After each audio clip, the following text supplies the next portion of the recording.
untuk kita semua. Pada pagi hari yang berbahagia kita akan mendengarkan pemaparan destinasi dari Ibu Upi Faiza sebagai CGP Angkatan 10 Kabupaten Boyolali, yaitu penyebaran aksi nyata modul 1.4 budaya positif, menyebarkan pemahaman dan pengalaman budaya positif. Untuk acara yang pertama kita akan awali dengan berdoa menurut agama dan kepercayaan kita masing-masing dimulai.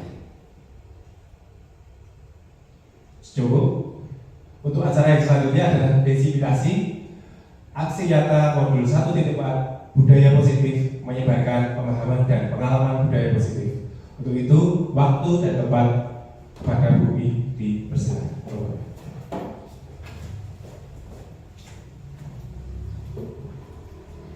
Assalamualaikum warahmatullahi wabarakatuh.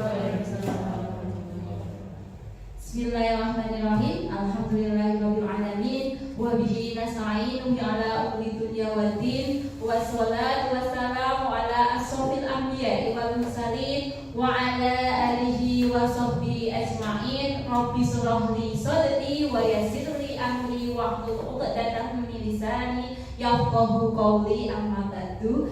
Bapak Ibu Guru SDN 1 Ngadilojo dan TK Patiri Ngadilojo yang saya hormati, pertama-tama marilah kita panjatkan puji syukur kehadirat Allah SWT karena pada kesempatan pagi menjelang siang ini kita dapat berkumpul dalam acara menyebarkan pemahaman dan pengalaman budaya positif sebagai tugas saya dalam CGP Angkatan 10 Kabupaten Boyolali.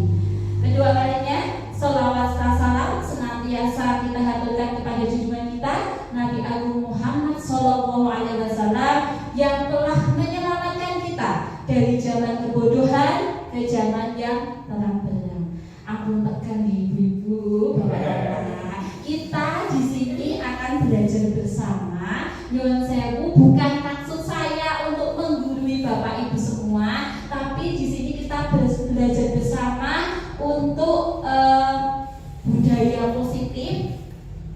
Nanti mungkin kalau bapak ibu guru semuanya ada yang pengetahuannya lebih, bisa disampaikan, bisa kita bertukar pikiran dan berdiskusi. Ingatan ya bapak ibu. Terima kasih. Selanjutnya,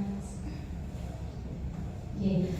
Agar tidak tegang bapak ibu, kita ice breaking terlebih dahulu. Masih semangat ya? Semua berdiri, berpasangan dua-dua nggih, monggo. Nggih, monggo cari temannya dulu. Oke. Nanti saya akan memberi aba-aba. Mungkin bapak ibu sudah pernah ganjil dan genap. Angka ganjil berarti angka berapa? 1, 3, 7, 11 dan lain-lain. Ketika nanti saya membacakan angka 1, berarti angkanya ganjil. Tangannya diangkat dulu semuanya. Satu aja. Yang kanan. Yang ini diletakkan di belakang. Nah, nanti ketika saya membacakan angka 1, berarti angka apa? Ganjil. Berarti angka yang ganjil mendekatkan atau memegang angka yang genap. Ketika saya membaca angka genap, angka 2, berarti yang genap mengejar tangannya yang ganjil. Kita tukar dulu. Sekarang tentukan dulu. Siapa yang mau ganjil, siapa yang mau genap? Monggo. Pak Ridwan ganjil. Saya ganjil. Monggo yang ganjil, siapa yang ganjil? Ganjil. Ya, oke, yang genap? Sudah. Oke. Sekarang kita coba dulu. Yang pertama, jelas.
positif itu terdiri dari perubahan paradigma belajar, disiplin positif, kebutuhan dasar manusia, motivasi perilaku manusia, keyakinan kelas, dan segitiga restitusi. Tentunya kemarin kalau pas observasi mengambil disiplin positif, ya Pak Doni, pastinya akan lebih pengalaman. Nanti kita berbagi pengalaman nih Pak yang di kelas. Monggo Pak.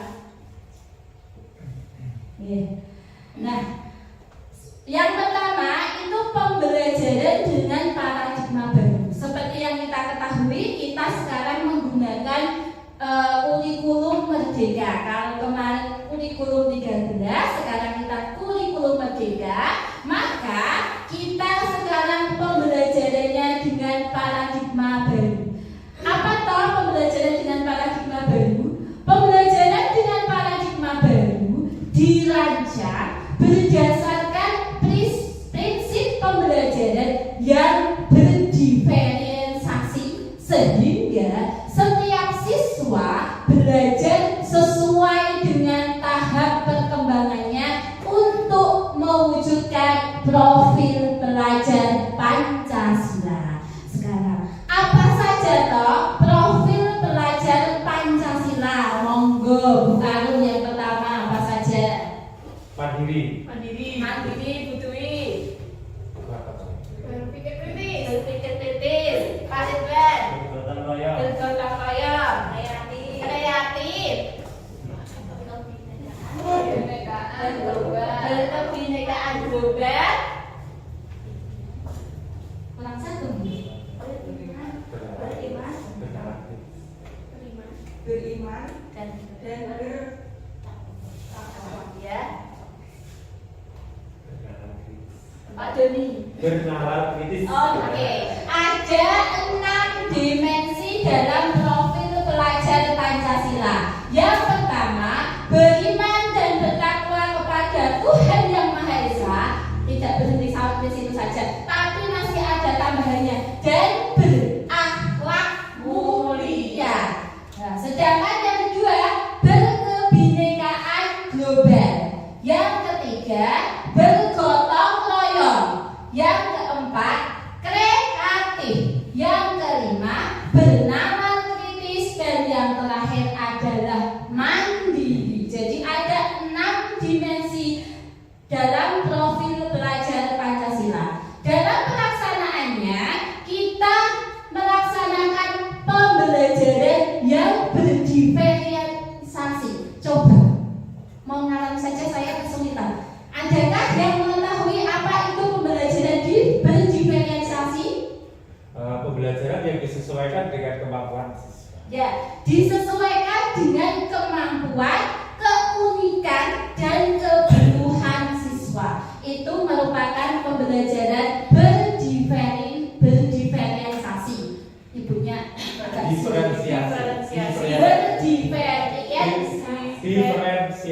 Diferensiasi.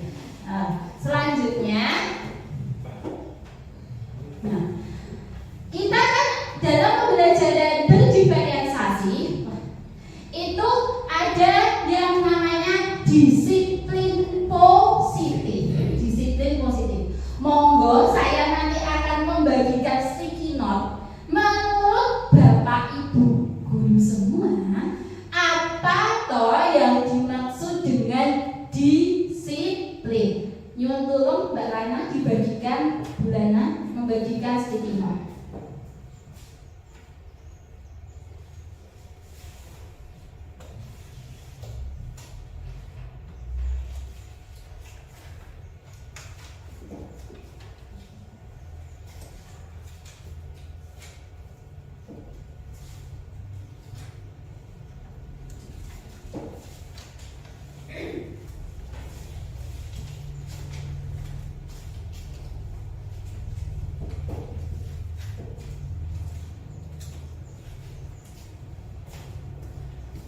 Monggo yang sudah mendapatkan sticky note bisa menulis di sticky note-nya masing-masing apa itu disiplin.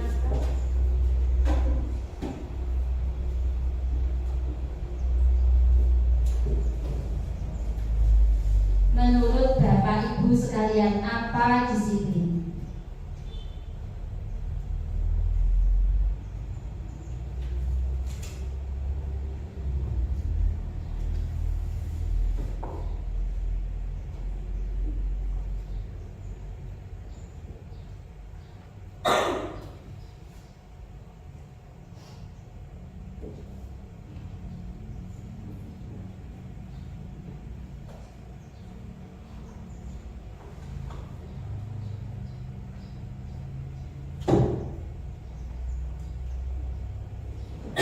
Bukankah si Bapak Ibu ini tidak ada nilai 100 dan tidak ada nilai 0?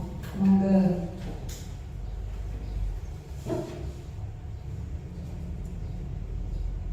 Sampun? Kalau sudah, yang sudah bisa didapatkan di papan tulis, monggo. Pak Ridwan bisa membantu.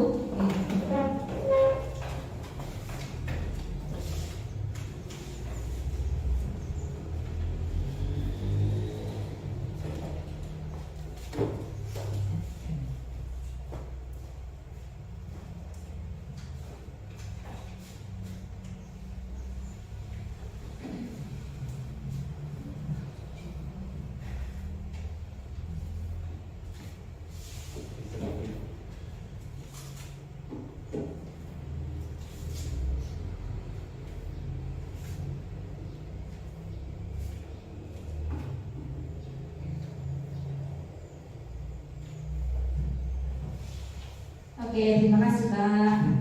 Oke, ini ada beberapa pendapat tentang disiplin. Yang pertama, disiplin adalah sikap taat dan patuh terhadap apa yang dipercaya. Yang pertama. Yang kedua, disiplin yaitu suatu kondisi yang terbentuk dari proses dan serangkaian perilaku yang menunjukkan nilai ketaatan, kepatuhan, dan ketertiban. Yang ketiga, sikap taat dan patuh terhadap nilai aturan yang merupakan tanggung jawabnya. Yang keempat, disiplin adalah taat dan patuh terhadap peraturan. Yang kelima, sikap dan perilaku taat atau patuh melaksanakan dengan tanggung jawab. Disiplin sesuatu dengan aturan atau norma yang ada dalam kehidupan sehari-hari. Disiplin suatu keadaan yang mengikuti aturan yang telah dibuat dan dilaksanakan dengan konsisten. Yang terakhir, disiplin sikap taat dan patuh terhadap nilai-nilai atau aturan yang dipercaya merupakan tanggung jawabnya. Intinya dari apa yang Bapak Ibu Guru sampaikan tadi, disiplin itu merupakan sikap taat dan patuh terhadap peraturan. Nah, dalam disiplin positif, makna kata disiplin dimaknai menjadi sesuatu yang dilakukan seseorang pada orang lain untuk mendapatkan kepatuhan. Kita cenderung menghubungkan kepatuhan kita dengan ketidaknyamanan, gitu. Kadang kita menganggap disiplin itu dihukum, disiplin itu terpaksa kita melaksanakan. Nih, selanjutnya, sebagai pendidik, tujuan kita adalah menciptakan anak-anak yang memiliki disiplin diri sehingga mereka berperilaku mengacu pada nilai-nilai kebajikan universal dan memiliki motivasi intrinsik bukan ekstrinsik. Jadi ketika anak-anak melaksanakan disiplin, itu motivasinya intrinsik. Kira-kira intrinsik itu dari mana? Dari dalam diri. Betul. Motivasi intrinsik berasal dari dalam dirinya sendiri. Sedangkan motivasi ekstrinsik itu berasal dari luar diri. Orang lain. Ya, orang lain. Misalnya anak-anak memakai topi karena setiap hari Senin dihukum jika tidak memakai topi. Berarti itu motivasi ekstrinsik apa motivasi intrinsik? Ekstrinsik. Tapi ketika kita anak-anak misalnya mereka memakai masker ketika pembelajaran agar tidak tertular misalnya batuk atau pilek dari temannya, itu berarti motivasi ekstrinsik atau intrinsik? Intrinsik itu karena kesadaran berasal dari dalam dirinya masing-masing. Dalam disiplin positif, cara untuk penerapan yang bertujuan untuk menumbuhkan kesadaran serta memberdayakan untuk melakukan sesuatu tanpa sogokan, tanpa ancaman maupun hukuman. Misalnya, besok kalau kamu juara 1, kamu itu nanti akan Bu Guru berikan hadiah. Berarti itu termasuk dalam apa? Sogokan. Berarti itu atau hadiah. Berarti itu sudah berasal dari ekstrinsik dirinya dari luar atau intrinsik dari dalam dirinya? Dari luar. Dari luar. Berarti kita belum melaksanakan disiplin positif. Nah, dalam melaksanakan disiplin positif itu tentunya sesuai dengan kebutuhan dasar manusia. Yang pertama, kebutuhan dasar manusia adalah bertahan hidup. Jadi, kalau bertahan hidup itu berarti biasanya apa? Berkaitan dengan apa? Kebutuhan pokok. Pokok, betul. Berhubungan dengan kebutuhan pokok manusia. Makan, minum, tempat tinggal. Selanjutnya, kasih sayang dan rasa diterima. Misalnya, anak-anak datang ke sekolah langsung karena terlambat dimarahi dengan ditanya, kenapa mas terlambat? Berarti itu rasa kasih sayang. Kalau yang satu tadi rasa apa? Dihukum. Berarti tidak ada rasa kasih sayang. Selanjutnya, ada kebutuhan penguasaan dan ada kebutuhan kebebasan. Tentunya ketika kebebasan itu bukan bebas yang sebebas-bebasnya, tapi kebebasan yang dibatasi oleh kebebasan orang lain dan bertanggung jawab. Yang terakhir, kesenangan. Jadi kebutuhan dasar manusia yang terakhir adalah kesenangan. Ketika mereka disayangi, mereka akan senang. Ketika mereka diperhatikan, maka anak-anak akan merasa senang. Nah, selanjutnya, motivasi perilaku manusia itu tentunya sesuai dengan kebutuhan dasarnya.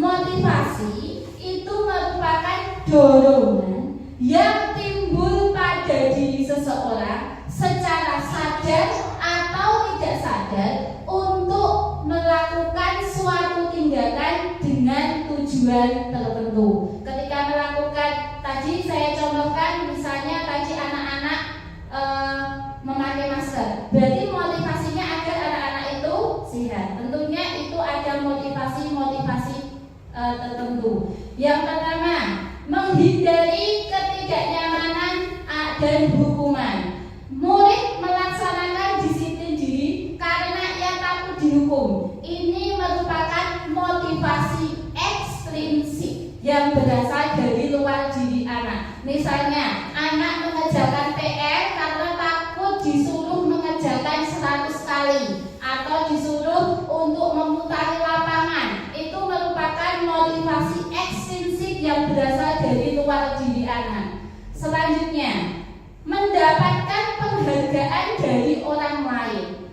Murid melakukan disiplin diri karena ia ingin mendapatkan imbalan. Ini merupakan motivasi ekstrinsik. Seperti tadi yang dicontohkan, kalau nanti kamu juara 1 mas, nanti tak beri hadiah loh. Berarti itu motivasi ekstrinsik yang berasal dari luar diri anak. Yang ketiga, menghargai nilai kebajikan diri sendiri. Murid melakukan disiplin diri kebajikan dirinya. Ini merupakan motivasi intrinsik yang berasal dari dalam diri anak. Seperti tadi ketika saya contohkan memakai masker, atau ketika di jalan raya memakai helm, bukan karena ingin ditilang sama Pak Polisi, agar tidak ditilang sama Pak Polisi, tapi untuk keamanan. Berarti itu motivasi intrinsik yang berasal dari dalam dirinya. Nah, konsep disiplin positif dengan identitas gagal. Yang pertama, hukuman. Kenapa hukuman? Karena hukuman itu yang pertama menyakitkan bagi anak. Ketika disuruh mengelilingi lapangan atau disuruh misalnya mengerjakan tugasnya berkali-kali lipat, mereka akan hatinya sakit. Karena apa? Wes kadang iki kok omah ki wis kesel karena tadi bantu orang tua, sampai di sekolah ternyata lupa tidak mengerjakan PR. Kadang ada rasa sakit di dalam diri anak. Sakitnya bukan sakit secara fisik, tapi secara rohani, psikis, ya betul. Selanjutnya ada rasa tidak nyaman. Yang ketiga, murid akan takut. Jadi mereka mengerjakan tugas karena takut, terpaksa. Ini memaksa.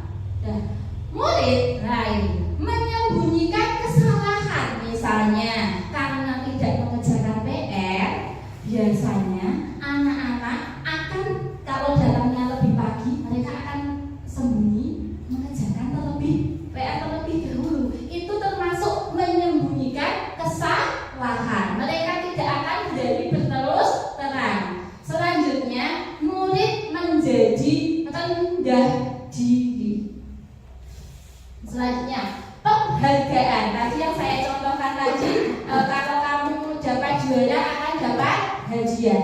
Itu tidak akan efektif. Ketika anak tersebut tidak mendapatkan hadiah, maka anak tersebut tidak akan berprestasi. Makanya disebut tidak efektif. Yang kedua, merusak hubungan sifat ini. Kalau ini yang dicontohkan misalnya di kelas tersebut ternyata ada anak yang juara 1, ada anak yang juara terakhir di belakang sendiri.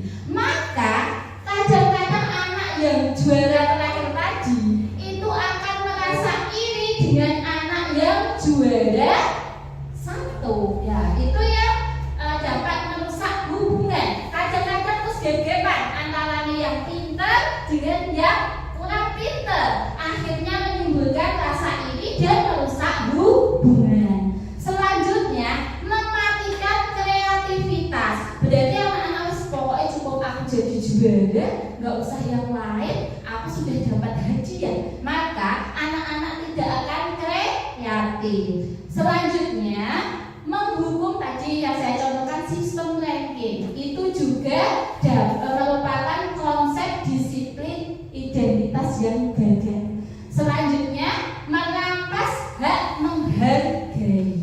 Masih semangat Bapak Ibu? Semangat. Bapak semangat. Semangat.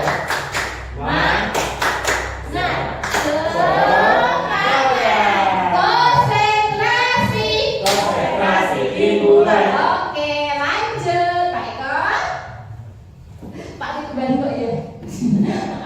Selanjutnya,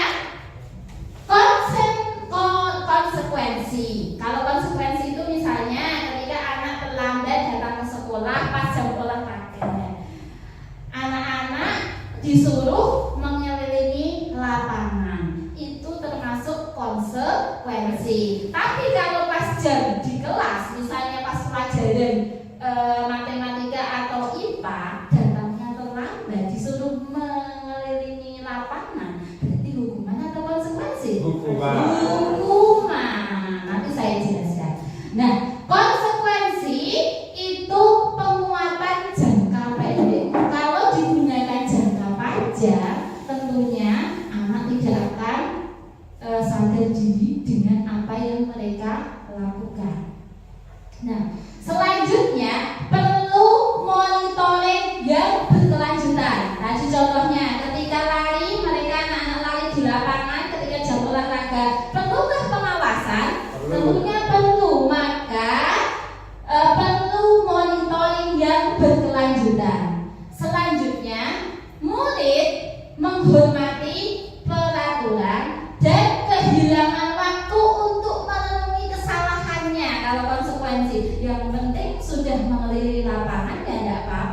Itu kan konsekuensi karena mereka datang terlambat. Kenapa ketika jam olahraga itu merupakan konsekuensi? Tentunya misalnya bedanya jam olahraga mau sepak bola, anak-anak kan perlu pemanasan ya sebelum melaksanakan olahraga. Kalau disuruh mengelilingi lapangan itu kan termasuk pemanasan, maka termasuk konsekuensi.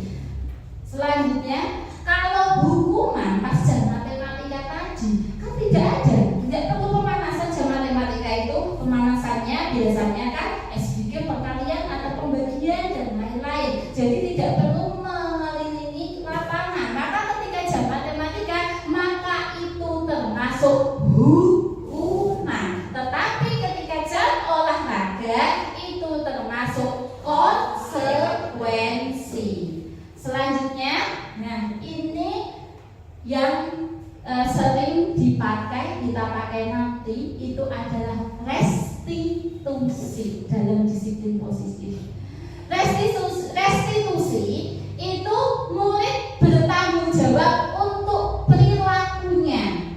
Jadi apa yang dia lakukan itu merupakan tanggung jawabnya sendiri, bukan paksaan dari orang lain.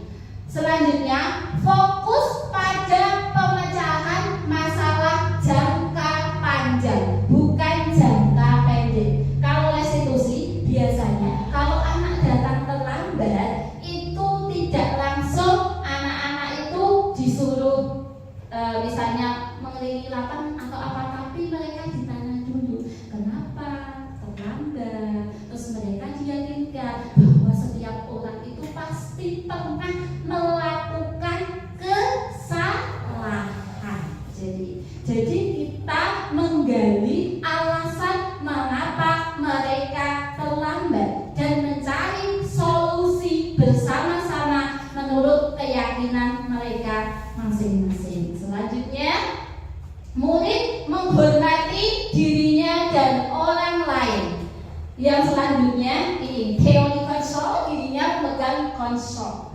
Murid semangat memperbaiki kesalahan. Jadi ketika menggunakan restitusi, nanti anak akan memperbaiki kesalahannya sesuai dengan kesadarannya, bukan karena paksaan hukuman atau konsekuensi.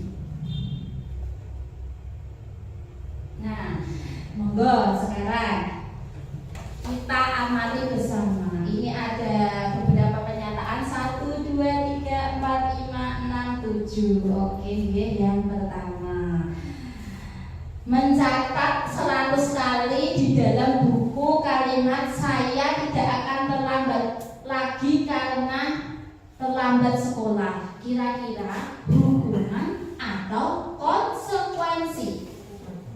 Hukuman, betul, hukuman. Selanjutnya, lari mengelilingi lapangan basket 2 kali karena terlambat hadir di sekolah. Hukuman karena bukan jam olahraga. Murid diminta push up 15 kali karena tidak menggunakan masker ke sekolah. Hukuman. Selanjutnya, menggantikan kertas tugas teman yang telah dicoret-coret. Konsekuensi karena mereka mengelak-ngelak kertas temannya, maka harus diganti. Itu merupakan konsekuensi. Membersihkan tumpahan air di meja tulis karena tersenggol pada saat belajar. Konsekuensi tentunya kalau tadi konsekuensi itu butuh pengawasan. Ketika anak-anak itu tadi membersihkan tumpahan, tentunya perlu pengawasan dari kita kan, karena misalnya tumpah terus pecah. Kalau tidak kita awasi nanti takutnya anak-anak terkena pecahan dari botolnya tersebut. Selanjutnya, murid disuruh untuk mengenakan sepatu seharian di sekolah karena tidak mengenakan sabuk hitam. Hukuman atau konsekuensi?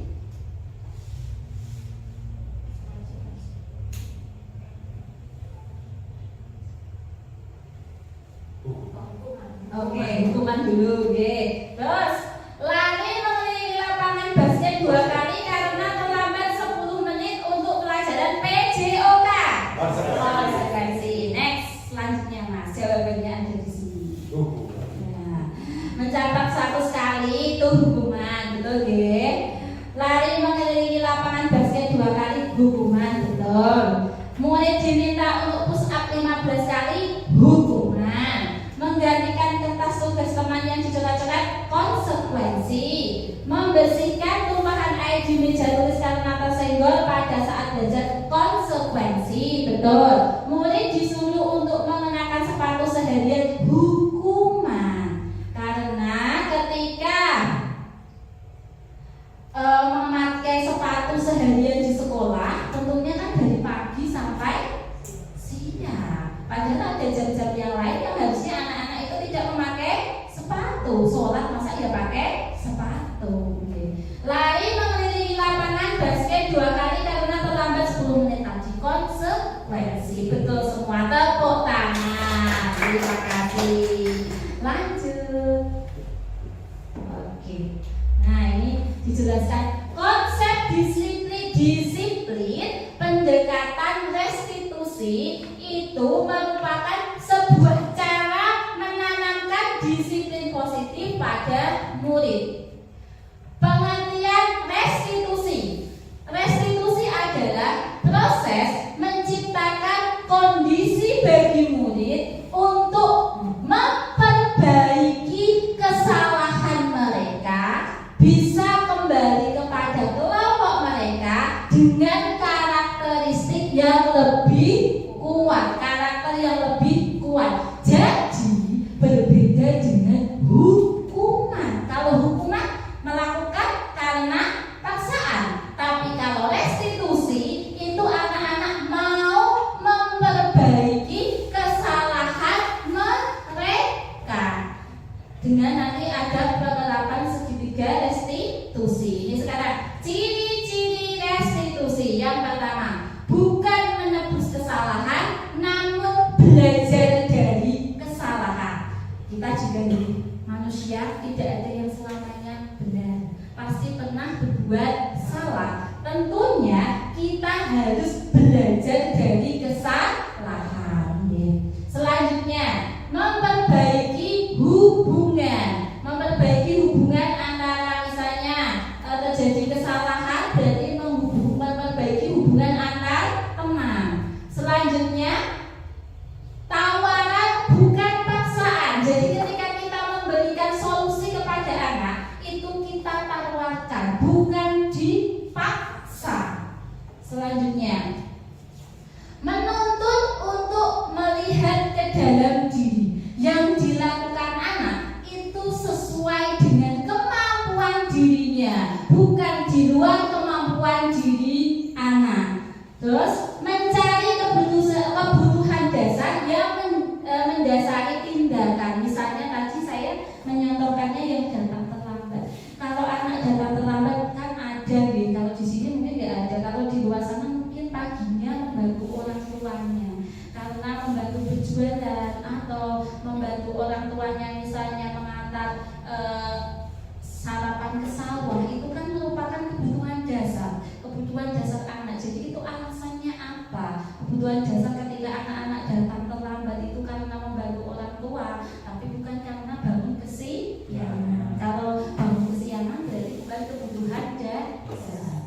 Selanjutnya, fokus pada karakter bukan tindakan. Jadi kalau karakter itu berarti jujur, bijaksana, bukan tindakannya. Selanjutnya, menguatkan dan fokus pada solusi. Jadi solusi dari apa yang dilakukan itu apa? Kalau anak datang terlambat, solusinya bagaimana? Misalnya karena datangnya terlambat karena bangunnya kesiangan, tentunya besok bangunnya lebih pagi. Solusi. Nah, ini perbedaan konsekuensi, hukuman, dan restitusi. Ini ada contoh kasusnya.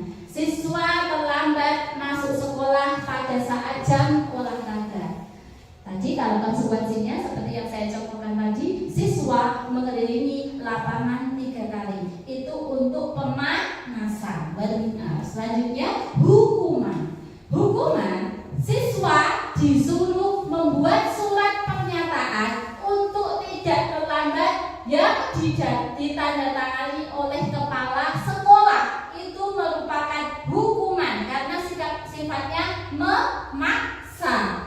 Siswa disuruh membersihkan WC atau toilet, itu juga merupakan hukuman karena mereka dipaksa untuk taat pada peraturan. Selanjutnya, kalau restitusi, guru menanyakan keyakinan kelas, membantu siswa menyelesaikan masalahnya, dan guru terbuka dan siswa menghormati dirinya dan orang lain. Jadi nanti ada keyakinan mana yang harus dilakukan dan mana yang tidak harus dilakukan. Nanti akan terbentuk yang namanya keyakinan kelas, bukan kesepakatan kelas, tapi keyakinan kelas. Kalau keyakinan berarti berdasarkan dari dalam dirinya sendiri. Nah, ini 5 posisi kontrol restitusi. Yang pertama, penghukum. Yang kedua, nah kalau yang pertama penghukum berarti tadi datang terlambat, disuruh membersihkan WC, disuruh lari mengelilingi lapangan tapi pelajaran matematika, itu penghukum. Pembuat merasa bersalah, misalnya, Mas, kamu kok datang terlambat, terus apa kamu nggak kasihan sama bapak ibu yang ada di rumah, sudah bangunin kamu pagi-pagi, itu pembuat merasa bersalah.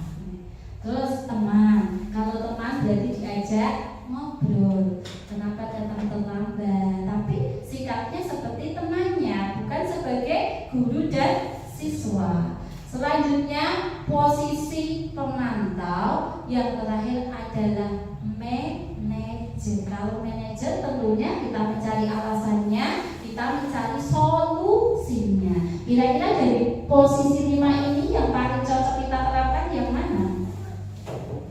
Yang mana? Manajer. Ketika menjadi manajer, kita bisa menjadi teman. Jadi teman buat anak-anak. Ketika kita menjadi teman, belum tentu bisa sebagai manajer. Contohnya panjenengan semua atau saya sendiri. Ketika memposisikan sebagai teman, kita tidak akan bisa mencari solusinya. Tetapi ketika sebagai manajer, kita pastinya akan dapat mencari solusi dari apa yang terjadi atau misalnya pelanggaran atau kasus yang terjadi. Nah, ini ada contoh penerapan 5 posisi kontrol di ketika siswa tidak memakai atribut saat upacara bendera. Yang pertama, kalau penghukuman, patuhi aturan sekolah lalu berdiri di barisan sendiri, jadi tidak jadi satu sama barisan temannya. Itu berarti posisinya sebagai penghukuman. Sedangkan selanjutnya, pembuat merasa bersalah. Berapa kali guru harus memberitahu kamu, Bu Guru sangat kecewa sama kamu karena kamu sudah melanggar peraturan. Harusnya kalian memakai atribut, tapi tidak memakai atribut secara lengkap. Itu merupakan pembuat merasa bersalah. Selanjutnya, posisi teman. Ayolah yang tertib, buat Bu Guru bangga. Kali ini tidak apa-apa, nggih, tapi kamu besok salah. Berarti itu teman. Selanjutnya, pemantau. Kamu sudah melanggar apa peraturan dan apa konsekuensinya. Nah, jadi kalau pemantau itu lebih mengutamakan pada konsekuensi. Sedangkan ketika sebagai manajer, apakah kamu tahu kesalahanmu? Kira-kira bagaimana kamu akan memperbaiki kesalahan ini? Nah, itu ketika posisi kita sebagai manajer. Jadi kita mencari solusi untuk memperbaiki kesalahan. Dari 5 posisi ini tentunya yang paling sesuai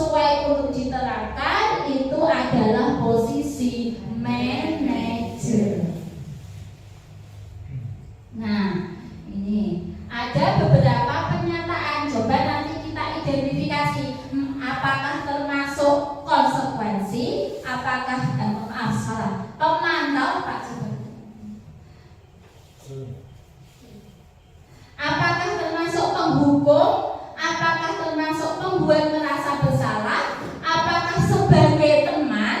Apakah sebagai pemantau? Dan apakah sebagai manajer? Nah, pernyataan yang pertama, mari kita identifikasi bersama. Saya kecewa sekali dengan kamu. Posisi mana kira-kira? Kecewa. Saya kecewa sekali sama kamu. Pembuat merasa bersalah, betul. Kamu tidak pernah benar melakukannya. Ayo, pemantau, pembuat merasa bersalah atau penghukum?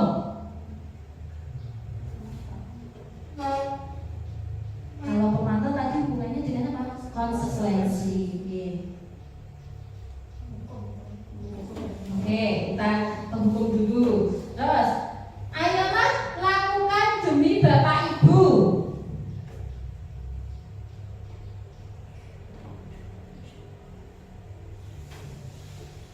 Ayolah lakukan demi Ibu atau Bapak. Pembuat merasa bersalah, pemantau, penghukum, atau teman.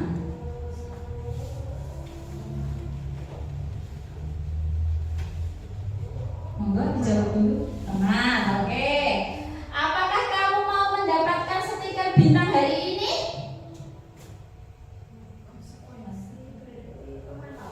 Pemantau, oke. Bagaimana kamu bisa menyelesaikan masalah ini? Manajer, oke. Kamu selalu yang paling terakhir? Penghukum. Next, Pak. Nah, ini. Saya kecewa sekali dengan kamu. Pembuat merasa bersalah. Benar, anak ini akan merasa bersalah karena kecewa dulunya. Kamu tidak pernah benar melakukannya.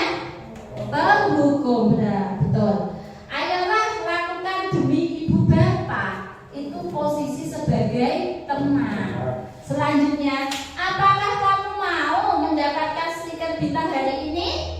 Pemantau, betul, karena itu konsekuensi. Bagaimana kamu bisa menyelesaikan masalah ini? Manajer, betul, solusinya.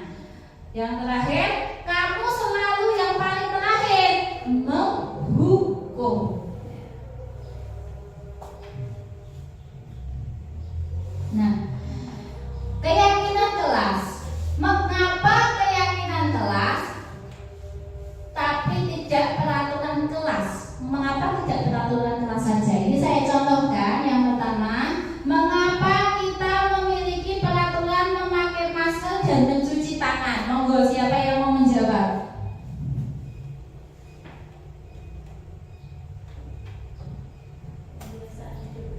Oh iya, pembiasaan hidup bersih. Itu kalau berdasarkan keyakinan. Tetapi ketika anak datang ke sekolah itu memakai masker karena nanti dihukum, itu berarti peraturan, bukan keyakinan dalam dirinya. Misalnya tadi memakai masker agar tidak terkena COVID atau tidak tertularkan penyakit temannya. Itu berarti karena keyakinannya, bukan karena peraturan yang ada di sekolah. Selanjutnya, mengapa kita memakai sabuk pengaman ketika naik mobil? Kalau aturan bagaimana? Biar tidak ditilang, betul. Tetapi ketika itu sebagai keyakinan, maka untuk keamanan dirinya, maka yang paling penting adalah keyakinan kelas yang berasal dari dalam dirinya sendiri. Nah, ini kegiatan membuat keyakinan kelas 3. Guru bersama siswa membuat keyakinan kelas. Yang pertama, berdiskusi tentang peraturan dulu. Peraturannya apa? Kemudian tersebut didiskusikan menjadi keyakinan. Nah, kalau keyakinan tadi berasal dari dalam dirinya sendiri, yakin. Kemudian menempelkan keyakinan di depan kelas. Itu merupakan cara membuat keyakinan kelas. Nah, bagaimana pembentukan keyakinan kelas yang pertama? Lebih abstrak daripada peraturan. Yang kedua, berupa pernyataan yang universal. Yang ketiga, dibuat dalam bentuk positif, bukan negatif. Berarti sebuah kebaikan. Selanjutnya, sedikit saja agar mudah diingat. Jadi kalau membuat keyakinan kelas jangan 10 atau 15, tetapi cukup 5 saja. Selanjutnya, sesuai dengan kondisi kelas dan sekolah agar mudah diterapkan. Jadi disesuaikan dengan kondisi yang ada di kelas dan sekolah agar dalam penerapannya cukup mudah. Yang terakhir, semua warga sekolah dilibatkan saat membuat. Itu kalau keyakinan sekolah. Tetapi kalau keyakinan kelas, yang dilibatkan adalah semua siswa atau murid yang ada di kelas tersebut. Masih semangat Bapak Ibu? Masih. Oke. Tepuk semangat.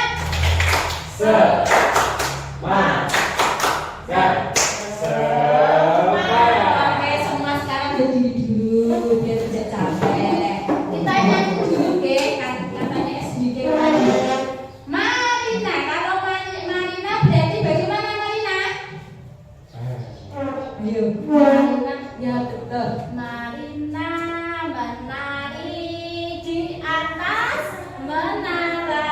Ya, ini tadi Marina menari di atas menara. Sedangkan kalau Marijo, berarti Marijonya kuat. Berarti ini Marijo. Marijo menari di atas menara. Oke, oke. Sekarang ya.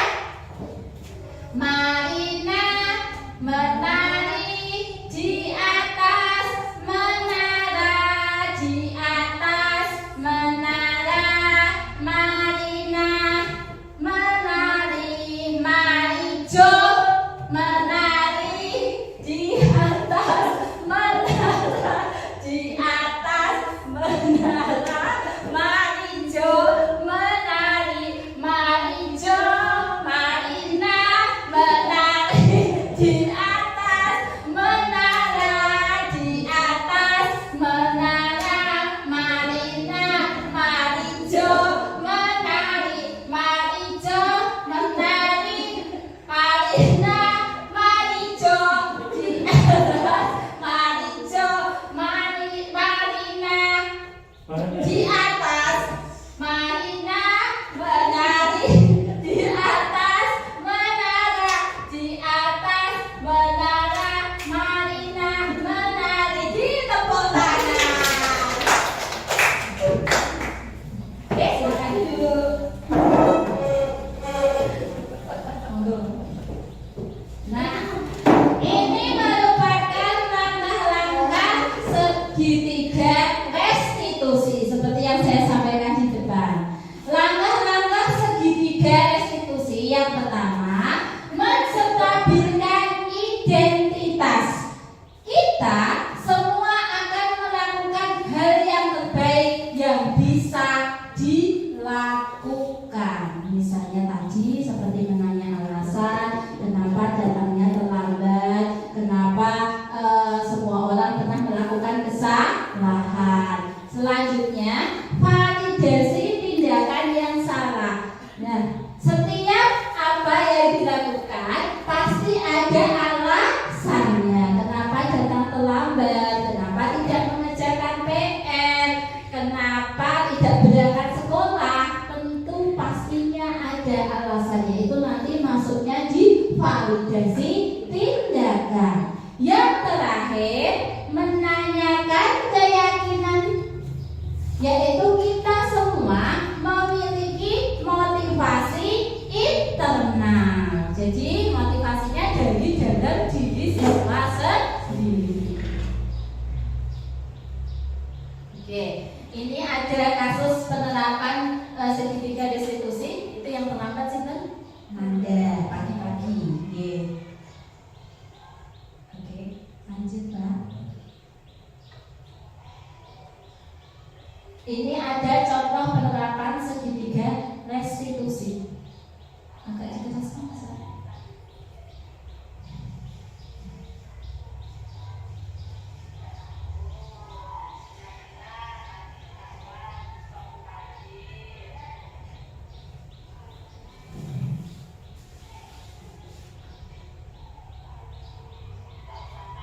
Oke, itu tadi contoh penerapan restitusi yang pertama. Jadi ditanya dulu alasannya kenapa anak tersebut datang terlambat, dan juga kita meyakinkan bahwa setiap orang itu pasti pernah melakukan kesalahan, dan kita bersama anak mencari solusi agar besok anak tersebut tidak datang terlambat. Lanjut Pak, video yang kedua.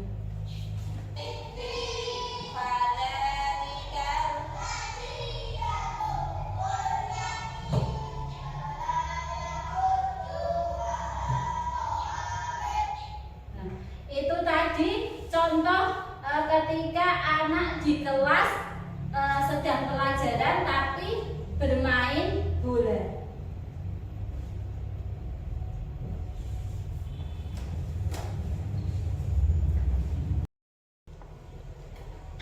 Oke, ini contoh penerapan segitiga restitusi yang dilakukan pada anak tadi yang bermain saat pembelajaran.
Oke, berarti di situ tadi ada menanyakan keyakinan kelas. Jadi setiap tindakan yang dilakukan anak, kita kembalikan ke keyakinan kelas yang telah diyakini oleh siswa tersebut. Nanti ketika itu kita mencari solusi dari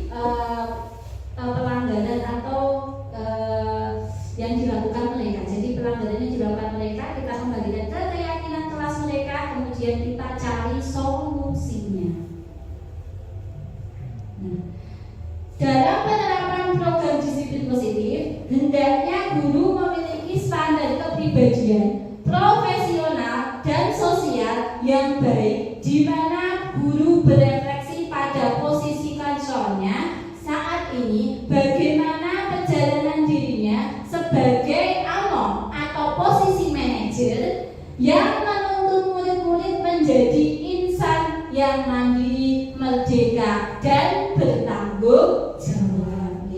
Itu tadi, lanjut Pak. Mungkin hanya itu yang saya sampaikan tentang disiplin positif. Mungkin ada pertanyaan dari Bapak Ibu semuanya? Oh tidak. Kalau tidak, saya akhiri. Semoga apa yang saya sampaikan dapat bermanfaat bagi kita semua. Saya akhiri. Wassalamualaikum warahmatullahi wabarakatuh.